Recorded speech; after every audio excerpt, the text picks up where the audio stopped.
आज गिरिराज और दुर्गा के घर में बहुत चहल पहल है। घर को अच्छी तरह से सजाया गया है। किचन में से अच्छे अच्छे खाने की खुशबू आ रही है। ऐसा इसलिए क्योंकि उनकी बेटी आभा और दामाद जी अहान शादी के बाद पहली बार घर पर आ रहे हैं। हिमांशी, बहू जल्दी से सारा काम कर लो। आभा और दामाद जी आने ही वाले हैं। कुशल बेटा, तुम सारा सामान तो ले आए हो ना? और काजू कतली लाए हो या भूल गए? दामाद जी को बहुत पसंद है। हिमांशी और कुशल एक दूसरे से बहुत प्यार करते हैं और अपने माता पिता की सारी बातें मानते हैं। लेकिन जब से कुशल की बहन आभा की शादी हुई है, मानो उसके माता पिता के लिए उनका दामाद ही सब कुछ है। आभा और अहान घर पर आते हैं। सब उनका स्वागत करते हैं। आभा और हिमांशी किचन में खड़ी होकर बातें करती हैं। आभा, कैसे है तुम्हारे ससुराल वाले? तुम्हारा मन तो लग रहा है ना वहां? और अहान जी तुम्हारा ख्याल रखते हैं या नहीं? पता नहीं भाभी, कभी तो लगता है कि ठीक है, कभी तो लगता है कहाँ फंस गई। जैसे भैया आपकी मदद करते हैं, आपका ख्याल रखते हैं, अहान ऐसे बिल्कुल भी नहीं है। अरे इतना मत सोचो तुम। शुरू में थोड़ी दिक्कत आती है, लेकिन बाद में सब ठीक हो जाएगा। चलो बाहर चलते हैं। हिमांशी और आभा चाय नाश्ता लेकर बाहर आई। सब लोग आपस में बात करने लगे, लेकिन अहान बहुत घमंडी तरीके से बोलता है।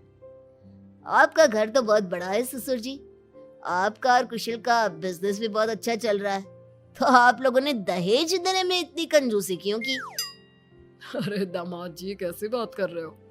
आपके परिवार ने जिस जिस चीज की मांग की थी वो सब हमने आपको दिया है। अगर किसी चीज की फिर भी कमी रह गई है तो बता दीजिए। कुछ चीजें बिना मांगे भी तो दी जा सकती है ससुर जी। अहान, अगर तुम्हें कुछ और चाहिए तो बता दो, हम तुम्हारी सारी इच्छा पूरी करेंगे। अहान प्लेट से बिस्किट उठाकर बोलता है। मांगने से दिया तो क्या दिया, वैसे भी आप लोग मेरी डिमांड कभी पूरी नहीं कर पाओगे। आभा और अहान अपने घर चले गए। उनके जाने के बाद कुशल कहता है। मम्मी, हमने आभा की शादी गलत घर में तो नहीं कर दी? अहान और उसके घर वाले तो लालची लग रहे हैं। अरे चुप कर तू। दामाद ऐसे ही होते हैं, तेरी तरह नहीं कि तूने अपने ससुराल वालों से कुछ नहीं लिया और हर समय अपनी पत्नी से चिपका रहता है। ऑफिस से थका हारा आता है और अपनी पत्नी के साथ घर के कामों में मदद करता है। मम्मी, दहेज लेना तो गलत बात है ना? और हमारे पास किस चीज की कमी है? मैं अगर हिमांशी का घर के काम में हाथ बटाता हूँ तो वो भी मेरा ऑफिस का बहुत सारा काम करती है। इसमें बुरा क्या है? पति पत्नी को एक दूसरे की मदद करनी चाहिए। बेटा, किसी चीज की कमी तो अहान के घर पर भी नहीं है, लेकिन फिर भी हमने उसे दहेज दिया ना केवल दहेज दिया बल्कि उनकी जो भी डिमांड थी वो सारी पूरी की। और उसने क्या किया? आपके और मम्मी के सामने ताने सुनाकर चला गया। आप दोनों को इससे दुख होगा। अहान ने इसका बिल्कुल ख्याल नहीं किया। बेचारी आभा का तो चेहरा देखने लायक था। कितनी शर्मिंदा हो रही थी वो अपने पति की बातों से। इस तरह कुशल ने अपने माता पिता को समझाने की खूब कोशिश की, लेकिन उसके माता पिता अहान को ही सपोर्ट करते रहे। और करते भी क्यों ना, हमारे समाज ने दामाद का रुतबा बहुत ऊंचे स्थान पर रखा है, चाहे फिर उनकी सोच कितनी भी नीची क्यों ना हो। इसी तरह से कई दिन बीत गए और एक दिन आभा अपने घर पर रोती हुई आई। अरे आभा, तुम रो क्यों रही हो? और ये तुम्हारे चेहरे पर निशान कैसे? आभा लगातार रोए जा रही थी।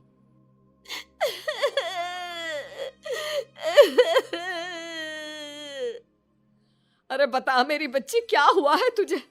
मत रो इस तरह, मेरा तो दिल बैठा जा रहा है। क्या हुआ है बेटा? हिमांशी और दुर्गा के बार बार पूछने पर आभा ने बताया। मम्मी, मुझे अहान ने बहुत मारा है। क्या? दामाद जी ने तुझ पर हाथ उठाया? लेकिन क्यों? वो रोज शराब पी कर आते हैं और मुझे मारते हैं, लेकिन आज तो उन्होंने हद ही कर दी। क्या अहान जी शराब पीते? ये बात तो उनके घर वालों ने बताई नहीं थी। अरे कौन अपने बच्चों की कमियां बताता है? आने दे तेरे पापा को, वही बात करेंगे अहान और उसके घर वालों से। शाम को जब गिरिराज और कुशल घर पर आए तो उन्हें आभा का चेहरा देखकर बहुत गुस्सा आया, लेकिन वो करते भी क्या? आखिर अहान घर का दामाद है। पर आभा के चेहरे पर चोट के निशान देखकर कुशल से चुप नहीं रहा गया। कुशल ने फोन करके आहान से बात की। आहान, तुम्हारी हिम्मत कैसे हुई मेरी बहन पर हाथ उठाने की? तुम्हारी बहन घर में किसी की बात नहीं सुनती, जो उसके मन में आता है वही करती है। अब तुम ही बताओ मैं कैसे चुप बैठ सकता हूँ? अगर वो किसी की बात नहीं सुनेगी तो तुम उस पर हाथ उठाओगे? मैं तुम्हारी तरह नहीं कि अपनी पत्नी के पीछे पीछे घूमता रहूं। अगर तुम्हारी बहन जरा भी टेढ़ी चली ना तो मैं उसे इसी तरह से मारूंगा। ये बोलकर आहान ने फोन काट दिया। ये सुनकर कुशल को बहुत गुस्सा आया। कुशल ने कहा, अब आभा अपने ससुराल नहीं जाएगी। आपने उसकी शादी गलत इंसान से कर दी। वो आदमी आभा के लायक ही नहीं है। अरे पागल हो गया है क्या? अपनी शादीशुदा बहन को घर पर बिठाएगा? लोग क्या कहेंगे? मम्मी, आपको अपनी बेटी की चिंता है या लोगों की? आहान हमारा दामाद है और घर में छोटे मोटे झगड़े तो होते ही रहते हैं। हमें इन बातों पर ध्यान नहीं देना चाहिए। हम आहान के माता पिता से बात करेंगे। आभा को आहान बिल्कुल पसंद नहीं था, लेकिन उसके माता पिता समाज के डर से उसे बार बार आहान के घर पर भेज देते थे। इस बार भी आभा को अपने ससुराल जाना पड़ा। एक दिन हिमांशी की तबीयत खराब हो गई तो उसने घर का काम नहीं किया। तबीयत खराब होने का बहाना बनाकर सुबह से लेटी है। तुझे इस घर में जितना आराम मिला है ना, दुनिया में किसी बहू को कहीं इतना आराम नहीं मिला होगा।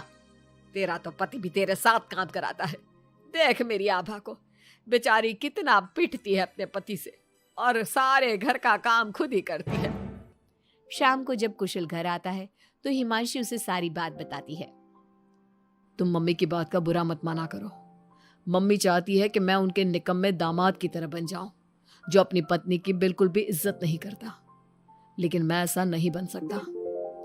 कुशल ने हिमांशी का बहुत ख्याल रखा और वो जल्दी ही ठीक हो गई। वहीं आहान आभा के साथ बहुत बुरा बर्ताव करता था। आभा के माता पिता ना तो आभा की बात सुनते और ना ही कुशल की। एक दिन आहान किसी काम के सिलसिले में शहर से बाहर गया हुआ था।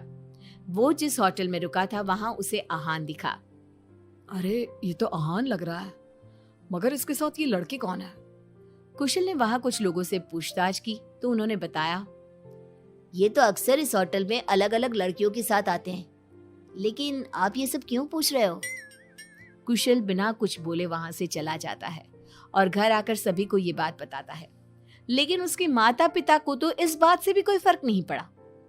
अरे बेटा, इस बात को यहीं खत्म कर दो। हम आहान से क्या कह सकते हैं? आखिर वो हमारे घर का दामाद है।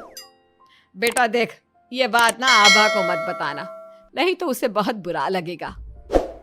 आप दोनों किस मिट्टी के बने हैं? दामाद दामाद कहकर आपने उसे सर पर चढ़ा दिया। मैं आपकी बहू के साथ अच्छा बर्ताव करता हूं तो आप मुझे झोरू का गुलाम कहते हैं। और आहान आपकी बेटी को जानवर की तरह पीटता है, अब तब भी उससे बात करने की हिम्मत नहीं करते। आप लोग बेटे और दामाद में इतना फर्क क्यों करते हो? बेटा, दामाद को तो सर का ताज समझा जाता है। हमेशा से ऐसा ही चलता आया है। अरे हमारे समाज ने ऐसे ही नियम बनाए हैं। चाहे वो आपकी बेटी के साथ कैसा भी बर्ताव करे, उसे जानवरों की तरह मारे पीटे। मम्मी, ये पुराने जमाने की बातें हैं।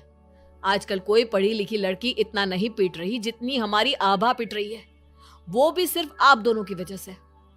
मैं आज ही उसके ससुराल जाकर उसे सारी बात बता दूंगा और आखिरी फैसला उसका होगा। कुशल और हिमांशी आभा के पास जाकर उसे आहान की सारी सच्चाई बता देते हैं। आभा अपने भाई के साथ आ जाती है।